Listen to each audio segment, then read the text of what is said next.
काशी में सर्वत्र बाबा विश्वनाथ ही विराजमान है। जिस काशी पर बाबा विश्वनाथ मोहित हो, उसे किसी की क्या आवश्यकता है? लड़खड़ाते अस्पताल उस संकट से जूझ रहे हैं जिसके लिए वो कभी तैयार ही नहीं थे। कोरोना के मरीजों का दूसरे आम मरीजों के साथ इलाज किया जा रहा है।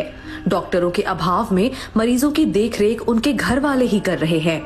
ये आईसीयू का मंजर है। लोगों की जान की कीमत बहुत कम हो गई है और ये प्रधानमंत्री नरेंद्र मोदी का चुनाव क्षेत्र है। हर जगह सिर्फ त्राही त्राही मची है। अस्पताल में बेड नहीं, दवा मंडी में दवा नहीं, लोगों को ऑक्सीजन नहीं। हर बीमार मदद की आस में हालात से लड़ रहा है। अफसोस ये है कि प्रधानमंत्री के संसदीय क्षेत्र में भी मेयर, जनप्रतिनिधि ऐसे बेकाबू हालात को देखने नहीं आ रहे। हमने कहा कि इस बार किसी कीमत पर भाजपा को वोट नहीं देना होगा। इतनी दुर्दशा बनारस की जनता की हो रही है और प्रशासन जाग नहीं रहा है। और शासन को तो नियंत्रण, शासन किस लिए बैठा हुआ है? प्रशासन पर नियंत्रण के लिए ना, लेकिन प्रशासन एकदम जैसे छोड़ दिया गया था हम लोगों को। मर रहा है सर, मरने दो इन सबों को। इस वायरस ने हमारे कई अपनों को हमसे छीना है।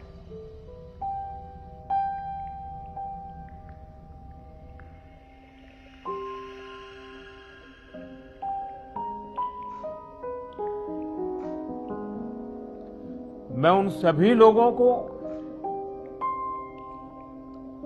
अपनी विनम्र श्रद्धांजलि देता हूं। तो देखा आपने किस तरीके से देश के प्रधान सेवक प्रधानमंत्री नरेंद्र मोदी जो हैं वो किस तरीके से भावुक हो गए। प्रधानमंत्री नरेंद्र मोदी ने जो है कई बार जब भी देश की बात आई हमने देखा है कि वो किस तरीके से भावुक हुए। कुछ लोगों का स्वभाव होता है रोते रहना।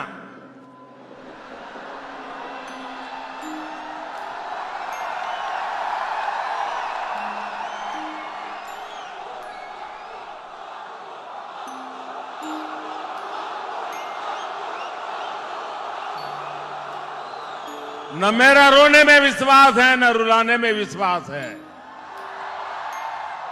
लगभग 2 महीने से पूरा देश रो रहा है, तो प्रधानमंत्री अकेले नहीं हैं जो रोए हैं या सिसकी भरी है। जिन डाटा क्या मत कीजिए, आप लोग करना है कुछ बढ़िया काम कीजिए, नहीं घर बैठिए अपने। देखिए ये लोगों की साफ नाराजगी है और इनका गुस्सा भी जायज है। लोग बहुत गुस्से में हैं और गुस्सा नहीं रहेगा। अगर किसी के परिवार, अगर फैमिली अगर चली जाती है तो उसको कष्ट नहीं हो। इसकी मेरी माँ चली गई है, अगर आपकी या सरकार की या मोदी की या किसी की माँ जाएगी तो उसको तकलीफ नहीं होगा। मुझे कुछ कहने की जरूरत नहीं, क्योंकि आपने मुझे इतना दिया है, इतना दिया है जिसको मैं गिना भी नहीं सकता।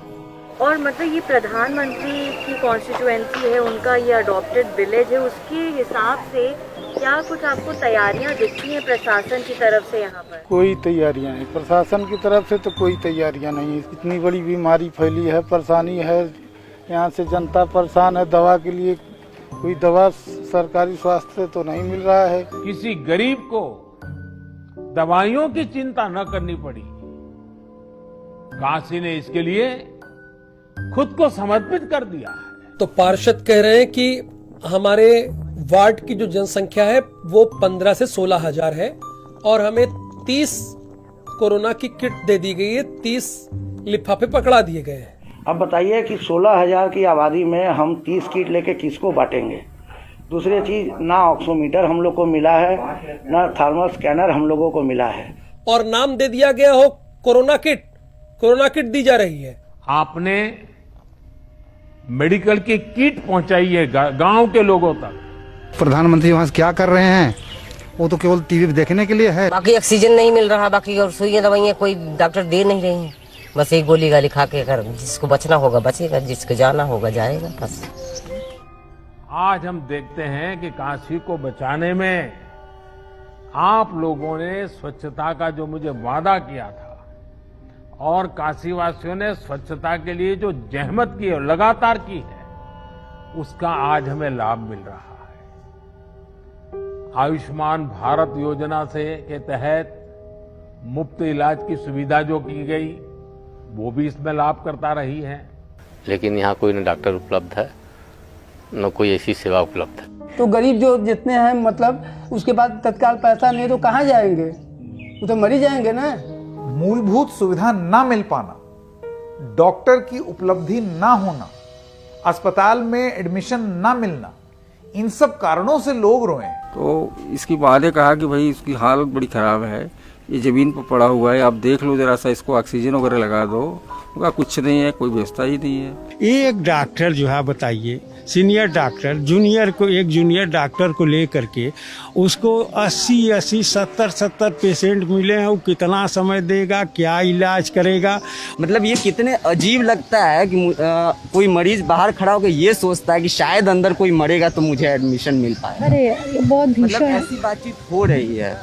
जब प्रयासों में संवेदनशीलता हो, सेवा की भावना हो, लोगों की तकलीफों का एहसास हो, साइंस लेड अप्रोच हो, तो जमीन पर किया गया काम नजर भी आता है।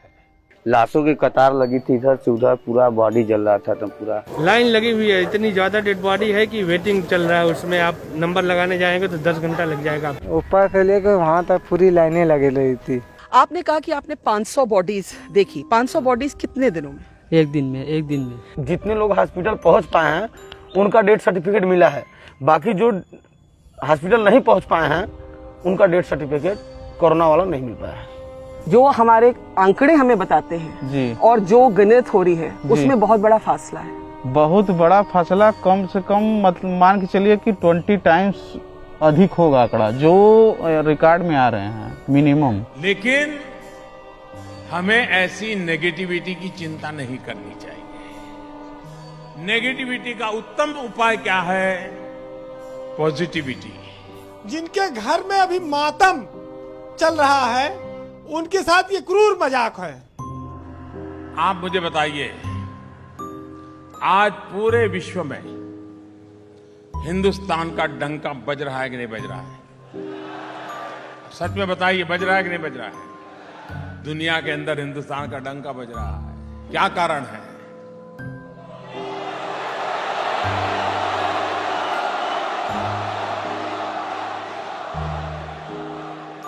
कारण मोदी नहीं है, कारण आपका एक वोट है।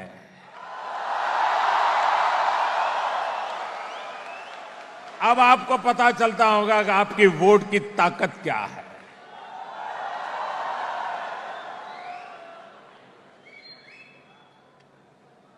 बस इतना ही।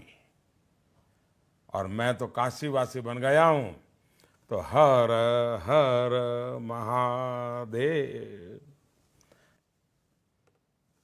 धन्यवाद।